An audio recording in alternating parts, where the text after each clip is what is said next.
नमस्कार, आप देख रहे हैं यूपी बुलेटिन और मैं हूं आपके साथ ज्योति श्रीवास्तव। आज के बुलेटिन में सबसे पहले बात करेंगे अंबेडकर नगर से जुड़ी एक बड़ी खबर की, जहां ग्राम पंचायत में अंत्येष्टि स्थल निर्माण को लेकर ग्रामीणों ने सवाल खड़े किए हैं। वहीं फिरोजाबाद के शिकोहाबाद में मकान के बंटवारे को लेकर विवाद इतना बढ़ गया कि गोली चलने की घटना सामने आई। इसके अलावा महाराजगंज में एक दर्दनाक हादसे ने पूरे गांव को झंझोर दिया। निर्माणाधीन पोखरे में नहाने गए 3 बच्चों की गहरे पानी में डूबने से मौत हो गई, जिसके बाद इलाके में मातम पसरा है। तो आइए शुरुआत करते हैं उत्तर प्रदेश की इन बड़ी खबरों के साथ। देखते हैं पूरा यूपी बुलेटिन। अंबेडकर नगर के अकबरपुर विकासखंड की ग्राम पंचायत समाइसा खासपुर में विकास कार्यों को लेकर ग्रामीणों ने गंभीर सवाल खड़े किए हैं। ग्रामीणों का आरोप है कि अंत्येष्टि स्थल निर्माण के नाम पर लाखों रुपए का भुगतान किया गया, लेकिन मौके की स्थिति और दस्तावेजों में कई खामियां नजर आईं।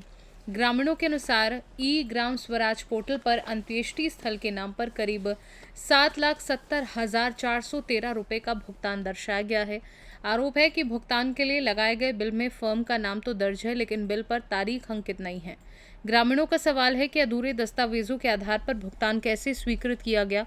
वहीं मामले को लेकर ग्रामीणों के आरोपों के आधार पर सवाल उठ रहे हैं कि बिना तारीख वाले बिल पर भुगतान कैसे हुआ और निर्माण कार्य की गुणवत्ता की जांच कब होगी। हालांकि मामले में संबंधित अधिकारियों और जिम्मेदार पक्ष का आधिकारिक पक्ष सामने आना बाकी है। अंबेडकर नगर से सीनू संवाददाता हरिलाल प्रजापति के साथ अजय उपाध्याय की रिपोर्ट। अंबेडकर नगर के महामाया राजकीय एलोपैथिक मेडिकल कॉलेज में नशा मुक्ति को लेकर जागरूकता कार्यक्रम आयोजित किया गया। नशा मुक्त युवा विकसित भारत संकल्प अभियान के तहत छात्र छात्राओं, चिकित्सकों और कर्मचारियों ने नशे से दूर रहने की शपथ ली। मेडिकल कॉलेज में आयोजित कार्यक्रम की शुरुआत वृक्षारोपण और जागरूकता रैली से हुई। इस दौरान युवाओं को नशे के दुष्प्रभावों और स्वस्थ जीवन शैली अपनाने के लिए प्रेरित किया गया। प्रधानाचार्य के निर्देशन में मानसिक रोग विभाग की ओर से आयोजित कार्यक्रम में प्रधानमंत्री के जन आंदोलन अभियान का लाइव प्रसारण भी दिखाया गया। सभागार में छात्र छात्राओं, चिकित्सकों और कर्मचारियों ने सामूहिक रूप से नशा मुक्त भारत बनाने की शपथ ली। मानसिक रोग विभागाध्यक्ष डॉक्टर अमित कुमार गुप्ता और डॉक्टर पारुल यादव के नेतृत्व में आयोजित कार्यक्रम में मेडिकल कॉलेज के चिकित्सक, छात्र छात्राएं और कर्मचारी मौजूद रहे। अंबेडकर नगर से सीनू संवाददाता अजय कुमार उपाध्याय की रिपोर्ट। आजमगढ़ के देवगांव थाना क्षेत्र में रविवार को दर्दनाक हादसा हो गया। कालीचाबाद गांव के पास स्थित एक पोखरे में डूबने से 2 किशोरों की मौत हो गई। घटना के बाद क्षेत्र में शोक का माहौल है। जानकारी के अनुसार थाना देवगांव क्षेत्र के ग्राम कालीचाबाद स्थित पोखरे में 2 किशोर डूब गए। सूचना मिलते ही पुलिस तत्काल मौके पर पहुंची और स्थानीय लोगों की मदद से दोनों शवों को बाहर निकलवाया। थाना देवगांव अंतर्गत आज दिनांक 2/8/2026 को यह सूचना प्राप्त हुई कि ग्राम कलीचाबाद में 2 बच्चे जिनकी उम्र करीब 16 और 17 वर्ष थी, ये गांव के ही पोखरे में नहाते समय डूबने से इनकी मृत्यु हो गई। मौके पे थाना देवगांव और चौकी लालगंज की पुलिस गई और दोनों बच्चों का शव को कब्जे में लेकर पोस्टमार्टम की कार्रवाई कराई जा रही है। अन्य आवश्यक विधिक कार्रवाई सुनिश्चित की जा रही है। आजमगढ़ से सीनू संवाददाता सीवी भास्कर की रिपोर्ट। आजमगढ़ के जीयनपुर थाना क्षेत्र के कोडरा गांव में दीवार पर कटरीन डालने के विवाद को लेकर 2 सगे भाइयों और उनके परिजनों के बीच मारपीट हो गई। सूचना पर पहुंची पुलिस ने मामले में कार्यवाही शुरू कर दी है। पुलिस के अनुसार ग्राम कोडरा में दीवार से जुड़े विवाद के चलते दोनों पक्षों के बीच कहासुनी हुई, जो बाद में मारपीट में बदल गई। सूचना मिलते ही पुलिस मौके पर पहुंची और स्थिति को नियंत्रित किया। मामले में दोनों पक्षों के खिलाफ निरोधात्मक कार्यवाही की गई। पुलिस का कहना है कि नियम अनुसार अग्रिम विधिक कार्यवाही जारी है।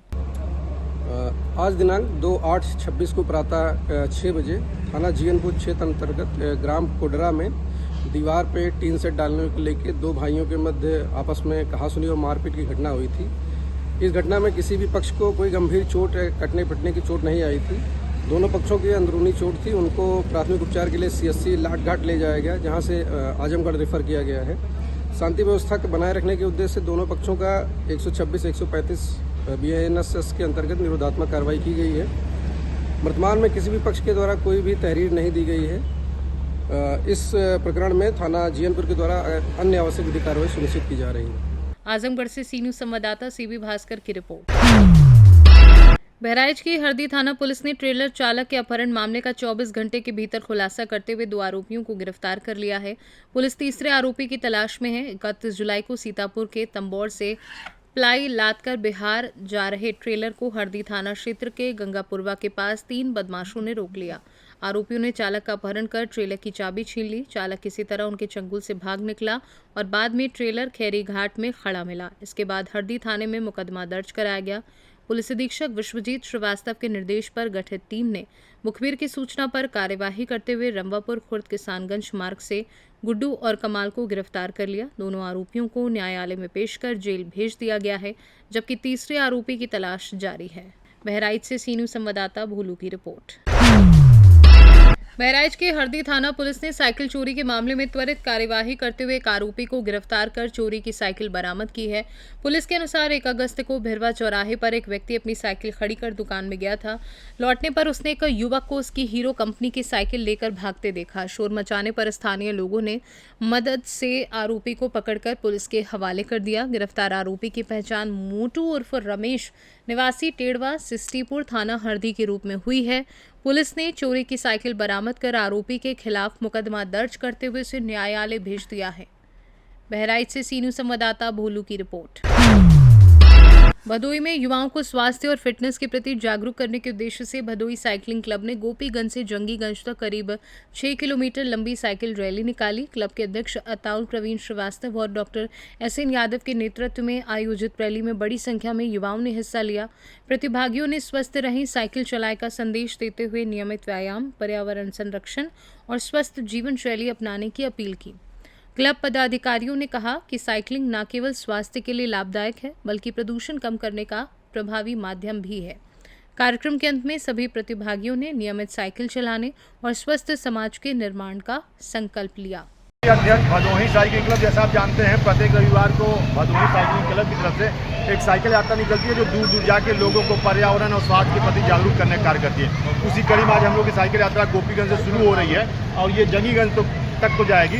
अब जैसा आप देख सकते हैं, एक बड़ी साइकिल यात्रा है, ये करीब 60-70 लोग इसमें हैं। ये कब से आपने शुरुआत की है?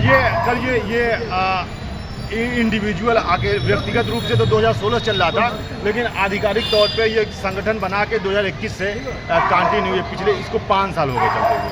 अच्छा, 5 साल से ये लगातार चल रहा है? जी जी। अच्छा, आगे का क्या प्रोग्राम है? लोगों को क्या संदेश देना चाहिए? जिस तरह शरीर के लिए खाना पीना जरूरी है, नहाना धोना जरूरी है, उसी तरह से हमारे शरीर के लिए आधे घंटे 1 घंटे का योग व्यायाम जरूरी है। तो सभी से रिक्वेस्ट करते हैं कि वो आधे घंटे 1 घंटे का योग व्यायाम करें, स्वस्थ रहें, मस्त रहें। शुरुआत में आपने कितनी संख्या थी? मैं अकेला ही चला था जानिबे मंजिल, मगर लोग साथ आते गए और कारवां बनता गया।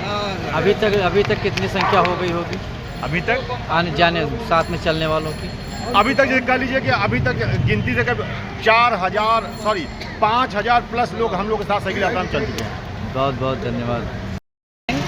मैं डॉक्टर SS यादव, मैं आप सभी लोगों से ये कहना चाहूँगा कि जैसा कि हमारे अताउल भाई ने बताया कि साइकिलिंग हम लोग पिछले करीब 5 साल से पूरा जो है एक ग्रुप बना करके और ग्रुप साइकिलिंग करते हैं, लोगों को जागरूक करते हैं। तो साइकिलिंग के फ़ायदे हम कुछ इस टाइप से बताना चाहेंगे। साइकिलिंग करने से हमारी बॉडी के एक मसल्स वर्क करती है और ये जैसे कि जो है छोटे मोटे काम अगर हम साइकिल चला करके करें तो उससे क्या है कि हमारा जो ईंधन है उसको भी बचाएंगे हम और हम अपनी बॉडी को भी स्ट्रॉन्ग करेंगे। लोग जो है अपनी बॉडी को स्ट्रॉन्ग करने के लिए जिम जाते हैं, वहाँ टाइम ख़राब करते हैं, लेकिन उससे बेहतर जो है साइकिलिंग है। तो मैं सभी से यही कहूँगा कि अपने छोटे मोटे काम साइकिल से करें और स्वस्थ रहें, मस्त रहें। Thank you. भदोई से सीनू संवाददाता संजय श्रीवास्तव की रिपोर्ट। फिरोजाबाद के शिकोहाबाद थाना क्षेत्र में मकान के बंटवारे को लेकर हुए विवाद ने गंभीर रूप ले लिया। विवाद के दौरान गोली लगने से सेवानिवृत्त उप निरीक्षक और किसान नेता जयवीर सिंह घायल हो गए।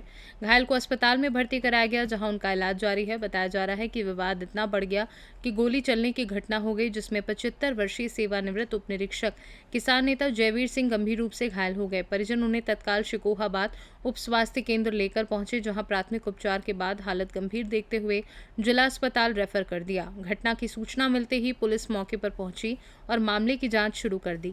हालांकि गोली चलने की घटना की आधिकारिक पुष्टि अभी नहीं हुई है। पुलिस पूरे मामले की जांच कर रही है। फिरोजाबाद से सीनू संवाददाता सन्नेश कुमार गुप्ता की रिपोर्ट। कन्नौज के छिबरामऊ तहसील सभागार में आयोजित संपूर्ण समाधान दिवस में जिलाधिकारी आशुतोष मोहन अग्निहोत्री और पुलिस अधीक्षक विनोद कुमार ने फरियादियों की शिकायतें सुनी। अधिकारियों ने संबंधित विभागों को समयबद्ध और गुणवत्तापूर्ण निस्तारण के निर्देश दिए। समाधान दिवस में कुल 282 शिकायतें प्राप्त हुई, जिनमें राजस्व विभाग की 131, पुलिस विभाग की 73 और अन्य विभागों की 78 शिकायतें शामिल रहीं। इनमें से 24 मामलों का मौके पर ही निस्तारण कर दिया गया, जबकि शेष शिकायतों की जांच के लिए राजस्व और पुलिस की संयुक्त टीमें गठित की गई। डीएम ने सामुदायिक शौचालय, कूड़ाघर और अन्य सार्वजनिक परिसंपत्तियों के नियमित सख्त कार्यवाही करने तथा विद्यालयों में स्वच्छता और कांवड़ यात्रा के दौरान सुरक्षा एवं साफ सफाई की बेहतर व्यवस्था सुनिश्चित करने के निर्देश दिए। कन्नौज से सीनू संवाददाता महेश गौड़ की रिपोर्ट। महाराजगंज जिले के सिसवा बाजार थाना क्षेत्र में रविवार को बड़ा हादसा हो गया। निर्माणाधीन पोखरे में नहाने गए 3 बच्चों की गहरे पानी में डूबने से दर्दनाक मौत हो गई। घटना के बाद गांव में मातम पसरा है। मामला कोठीभार थाना क्षेत्र के मीराबाई नगर वार्ड संख्या 25 स्थित पोखरा टोला का है। जानकारी के मुताबिक 4 किशोर गांव के पास बन रहे निर्माणाधीन पोखरे में नहाने गए थे और इसी दौरान नीतीश यादव, रोहन और कृष्णा रोनियार गहरे पानी में चले गए और डूबने लगे। तीनों को डूबता देख चौथे साथी राजवीर ने तुरंत गांव पहुंचकर परिजनों और ग्रामीणों को सूचना दी। मौके पर पहुंचे ग्रामीणों और गोताखोरों ने कड़ी मशक्कत के बाद तीनों बच्चों को बाहर निकाला और अस्पताल पहुंचाया, जहां डॉक्टरों ने उन्हें मृत घोषित कर दिया। घटना की सूचना मिलते ही कोठीभार पुलिस मौके पर पहुंची और शवों को कब्जे में लेकर पोस्टमार्टम के लिए भेज दिया। पुलिस मामले में आगे की कार्यवाही कर रही है। महाराजगंज से सीनू संवाददाता मनीष कुमार कन्नौजिया की रिपोर्ट। यूपी बुलेटिन में फिलहाल के लिए इतना ही। बने रहिए सी न्यूज़ भारत के साथ। हर खबर आपके साथ, आपके हाथ।